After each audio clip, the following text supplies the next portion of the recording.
మీ పిల్లలు జిమ్‌కి వెళ్తున్నారా? అయితే వెంటనే వాళ్ళని ఆపేయండి. ఎందుకంటే వాళ్ళు హైట్ పెరగడం ఆగిపోతారు. ఇది నేను చెప్పింది కాదు.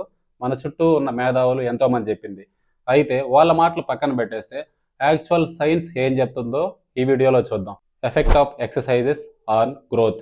ఎక్సర్‌సైజ్ చేయడం వల్ల మెకానికల్ అండ్ మెటబాలిక్ స్టిమ్యులేషన్స్ ఎక్కువగా జరగడం వల్ల మస్క్యులోస్కెలిటల్ సిస్టమ్‌ని ప్రాపర్ మెకానికల్ లోడ్‌తో హైపర్ట్రోఫీ టెన్షన్స్‌కి గురి చేస్తే ఆటోమేటిక్‌గా గ్రోత్ హార్మోన్ అనేది ఎక్కువగా రిలీజ్ అవుతుంది. దానివల్ల హైట్ పెరిగే ఛాన్సెస్ కూడా ఉన్నాయి అని ప్రూవ్ చేయడం జరిగింది. యాక్చువల్‌గా హైట్ పెరగడానికి మన బాడీలో ఎట్లాంటి ప్రాసెస్ జరుగుతుందంటే, మన లాంగ్ బోన్స్‌కి చివర కార్టిలేజ్ అని ఉంటుంది. అందులో గ్రోత్ ప్లేట్స్, దాని నేమ్ ఎపిఫైజియల్ ప్లేట్స్.